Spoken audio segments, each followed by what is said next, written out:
Welcome in, everyone. We've got some really interesting stuff to dig into today. You guys shared that sermon by Steve Gregg with us. Yeah, the one on the Holy Spirit. That's the one. And we're focusing on part 3 specifically, where he really gets into what it means to be filled with the Spirit. Not just like, a feel-good Sunday morning kind of thing. Right. But like actual empowerment Mhm. in our daily lives, you Yeah, know? yeah, exactly. So if you've ever felt like maybe there's more to this whole Holy Spirit thing than you're currently experiencing, well, buckle up. This deep dive is for you.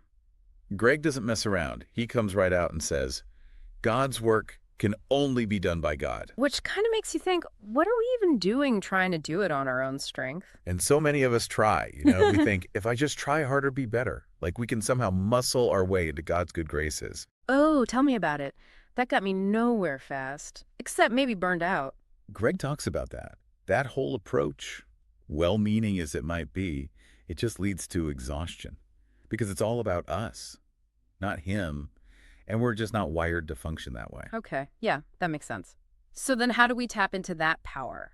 Go from self-reliance to spirit empowerment, especially when it comes to actually doing God's work, whatever that looks like for us. Well, that's where the whole idea of spiritual gifts comes in. And I think this is where Greg really rocks the boat a little, Yeah. challenges some of those common ideas people have. Let's talk about that because I'll be honest, when I hear gifts of the Spirit, my mind goes straight to the more, I don't know, supernatural stuff. Sure. Healing, miracles, speaking in tongues. Right. We love the spectacular, but Greg reminds us there's a whole lot more to it than that. So it's not all about the fireworks. No, not at all. In fact, Greg lists gifts like giving generously, serving humbly, showing mercy and compassion, leading with integrity. Right, right. Those might not seem as flashy as, say, healing somebody, but they're essential to how the church functions. It's like they say, true ministry often happens in the mundane. Exactly. And it reminds me of that example Greg uses about Mother Teresa. Her life, as simple as it seemed, was a testament to the power of mercy. Oh man, that's such a good example. He even says she might have had a bigger impact through her gift than some preachers have with theirs. It's powerful because it shows us that real effectiveness in God's kingdom.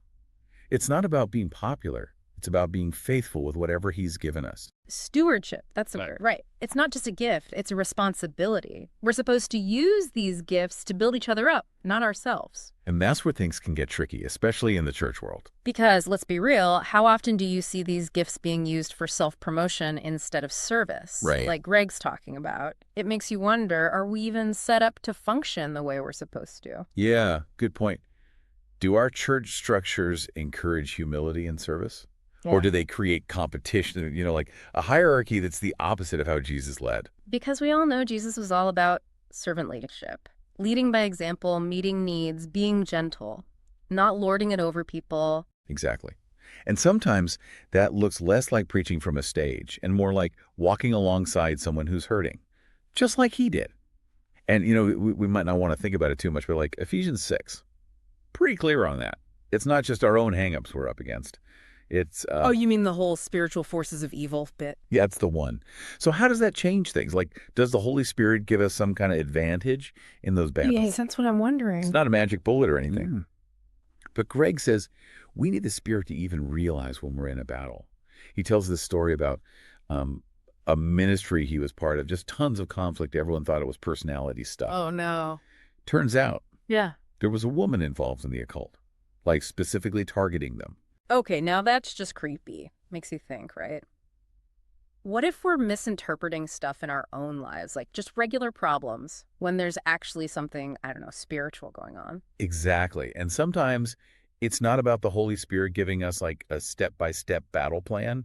It's more about him helping us see things for what they really are. Which makes me think about what Greg said about changing his mind about certain things over time, like the whole origin of Satan thing. Ooh, yeah, that one got me thinking too. Because I always took those verses in Isaiah and Ezekiel as like, this is it, Satan was a fallen angel, case closed. But Greg is pointing out, those verses don't actually say that. It really makes you think twice, huh? It does. Like, how much stuff do we just accept without really digging in for ourselves? Right. And who's doing the digging for us? Are we letting the experts think for us? So we need to be careful about that.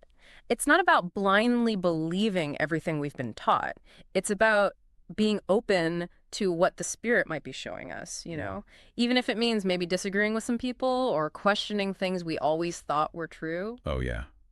That can be tough. It's like Greg said, it's kind of like stripping paint in an old house. You think you've got down to the original, then bam, another layer underneath. And who knows what color that layer's going to be, right? Right.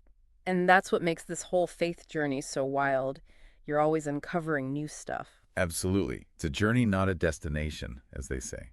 Speaking of uncovering stuff, Greg talks about this other big question. I think it's something we've all wondered about, If the Holy Spirit's available to everyone who believes, why does it seem like some people are just more powerful, spiritually speaking, I mean? Oh, that's the million-dollar question, isn't it? The haves and the have-nots of spiritual power. Exactly. And it's tough to talk about because it's easy to feel like, well, what's wrong with me? Why am I not operating at that level? Right. And then there's that verse, I think it's in James. You do not have because you do not ask. Ouch. Right. Talk about a guilt trip.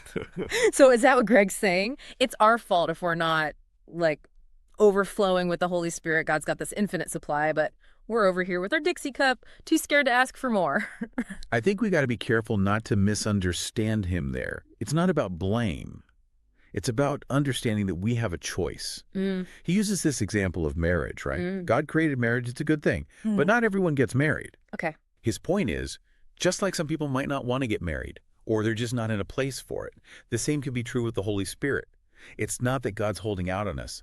It's that, are we even open to receiving all he wants to give? So it's not about sitting around waiting to get zapped with power. It's more like actively seeking that connection with him. That's it. He says it's an ongoing thing, that initial infilling at salvation, that's just the beginning.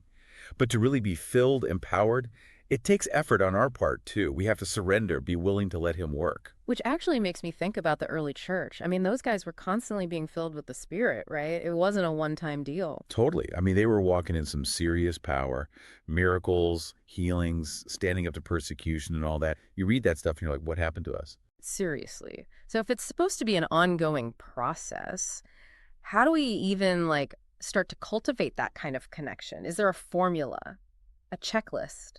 I like that you said cultivate because it's not about following a bunch of rules. Greg would say it's about our hearts.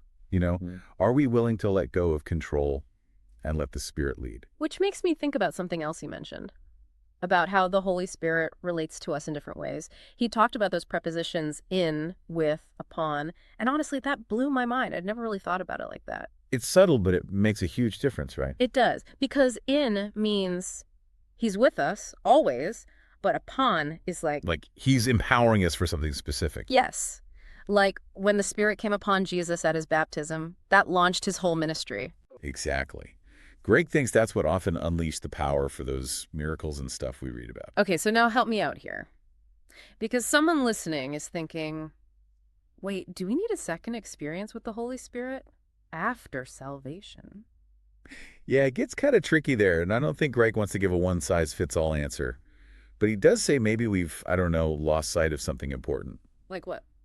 Well, he talks about how the early church did things like laying on of hands for the baptism of the Holy Spirit. Yeah. You don't see that as much these days. That's true. It's almost like we've settled for a tamer version of Christianity than what we see in the Bible. Makes you wonder, have we kind of put the Holy Spirit in a box? Tried to make his power fit into our neat little ideas of how things should work? It's a good way to put it, honestly. Because if we're really being real with ourselves, how often do we come to God's like, okay, here's my list of demands, instead of just being open to whatever he wants to do? Right.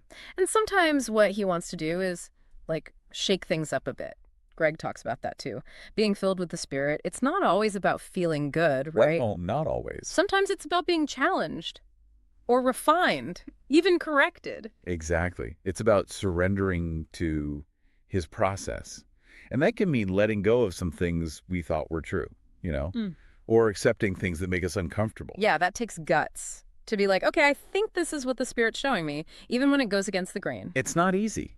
Greg even talks about how his own views have changed, and it hasn't always made him popular. It's like you said, sometimes truth comes at a price. But I'd rather be right with God, even if it ruffles some feathers, than just stick with tradition because it's comfortable, 100%. And that's really what it means to follow the Spirit, isn't it? Yeah. Being humble, willing to learn, willing to grow. So it's not about getting to a point where we've got it all figured out. It's about the journey, the whole messy, unpredictable thing. Absolutely. Like Greg said, you could spend your whole life peeling back layers of tradition and still not fully grasp God's truth. Wow. That's kind of humbling and also exciting. It's like we've always got more to discover. That's what makes it an adventure. Yeah. Always growing, changing, becoming more like Christ. So as we wrap up, I think the question Greg's leaving us with isn't, do you have all the answers? It's more like, are you willing to keep digging? Right. Are you willing to let go and let the Spirit lead wherever that takes you? Because maybe, just maybe, that's where the real adventure, the real power lies.